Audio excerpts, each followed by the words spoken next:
Hello, Jeffrey Kirk here. Today we're digging into the mysterious world of SEO and uncovering the secrets behind how user behavior can silently skyrocket your ratings. Did you catch that?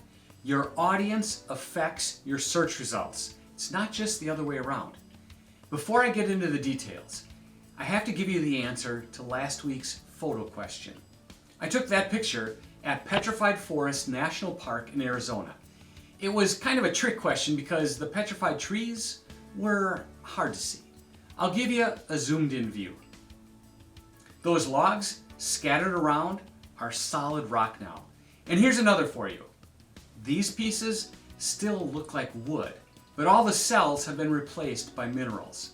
These are solid rock now. Okay, that's enough of that. Let's get back to today's topic, how user behavior affects your SEO. SEO, or search engine optimization, is a process that makes your site more appealing to search engines with the goal of bringing in more visitors and ultimately more money. But there's more to SEO than just using the right words and tweaking some technical stuff. Believe it or not, how people behave with your site plays a big role in SEO. So, what is user behavior anyway? Simply put, user behavior is what people do when they interact with your website. It includes the pages they look at, how long they stick around, the links they click, basically everything they do with your site up until they leave. Understanding these actions can help you improve your content and boost your SEO. So how do you keep an eye on user behavior? Well, that's where user behavior metrics come into play. These metrics are helpful clues telling you how people use your website. They show you things like how visitors move around, what they like, and how they react to your content. By paying attention to these metrics, you can make your website better, get more people to take action, and even climb up the search engine rankings. So let's look at some of the important user behavior metrics that you should focus on. I'm going to talk about two big ones, click-through rate and bounce rate. First up is bounce rate. The bounce rate tells you how many people come to your web page and then leave without doing anything. No clicks, no peeking at other pages on your site. They hit the page and then leave. That's why it's called bounce. And rate just means it's given as a percentage of visitors who bounce. If a page has a high bounce rate, Google thinks your page failed to provide a good experience for the visitor, or that the content did not match the search. Either way, Google likes your site a little bit less, and they may want to offer a different choice next time. So what's considered a high bounce rate? Well, it depends on what your website does. If you're selling stuff online, like an e-commerce site, a bounce rate between 20 and 45% is pretty normal. For a site focused on getting leads, like signups for a mailing list, a typical bounce rate could be somewhere between 30 and 55%. For blog posts, a bounce rate might be 65% or higher, maybe even 90%. But that doesn't always mean people don't like your content. It might mean they got exactly what they wanted, so they read it and then bounced. And that means Google isn't going to just look at the bounce rate to determine your search results positioning. It has to look at time spent on the page as well. Someone bouncing in 5 seconds is much different than someone bouncing in 2 minutes. If possible, you should compare your bounce rate with your competitors.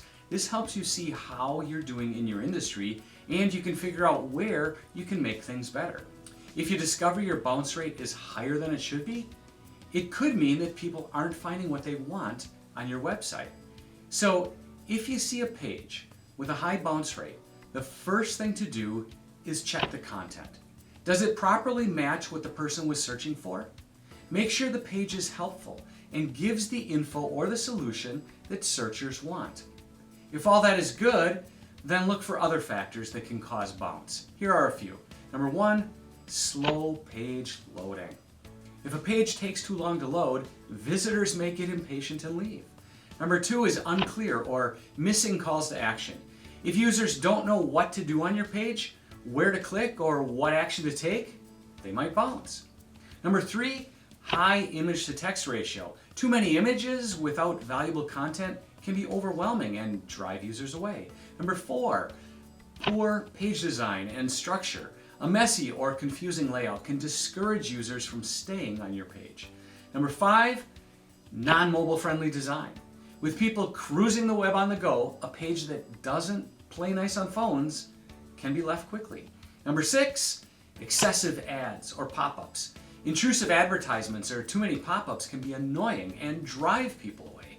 Number 7, auto-playing media. Videos or tunes blasting out of nowhere can surprise a visitor and lead to a not so great user experience. Number 8, unclear value proposition. If visitors can't quickly grasp what your page is about and how it benefits them, they might leave. Number 9, non-intuitive navigation. If users can't easily find what they're looking for due to confusing navigation, they're gone. And number 10, outdated content. Stuff that's old news, irrelevant, or just not useful anymore can give users a one-way ticket off your page. Fixing issues like these is like giving your website a makeover. It boosts user engagement and encourages visitors to stick around a bit longer. Okay, that's enough about bounce rate. Now let's move on to click-through rate, often called CTR. CTR is the percent of people who click on your link when it shows up in the search results. For example, let's say your link shows up in the search results 5,000 times, but only 5 decide to click. That gives you a CTR of 5 divided by 5,000, which is 0.1%. If instead 100 people click, that's 100 divided by 5,000, which is 2%. To see your CTR for any page, you can use the Google Search Console. Just log in, click on Search Results or Performance, whichever shows up in the left menu for you. Then be sure to select Average CTR to the right of clicks and impressions. So how does knowing CTR help you? In simple terms, if your page has a high CTR, it means people seeing your links in the search results think your page will be useful. They won't really know until they click, but the first impression is good. They see your page title and description in the results, and that convinces them to click.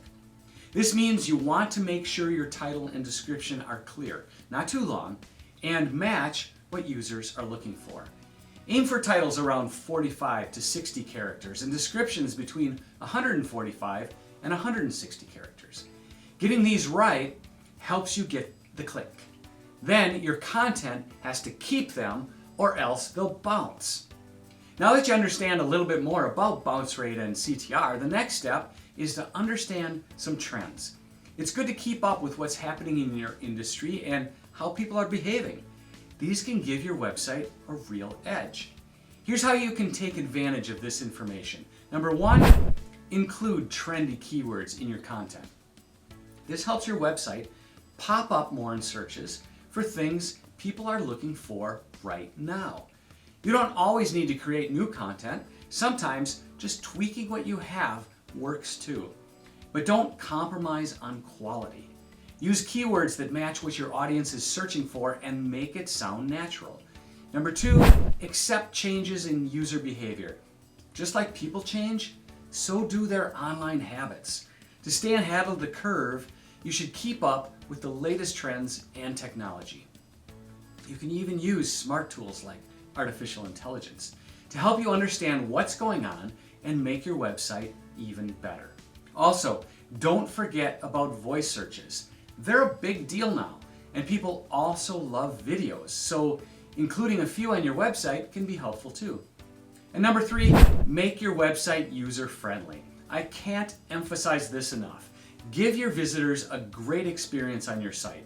Search engines really prefer websites that are easy to use. Ultimately, user-friendly sites are fast, have great content, and work on all different devices from phones to desktop computers. So focus on the user experience. Then when searchers see your site in the search results, they click, improving your CTR, and your page engages them to reduce the bounce rate. Then you'll have a website that both users and search engines will love. Up until now, users have affected your search rankings, but you didn't know it. Now you know that your audience isn't just watching, they're actively boosting or ruining your SEO rankings.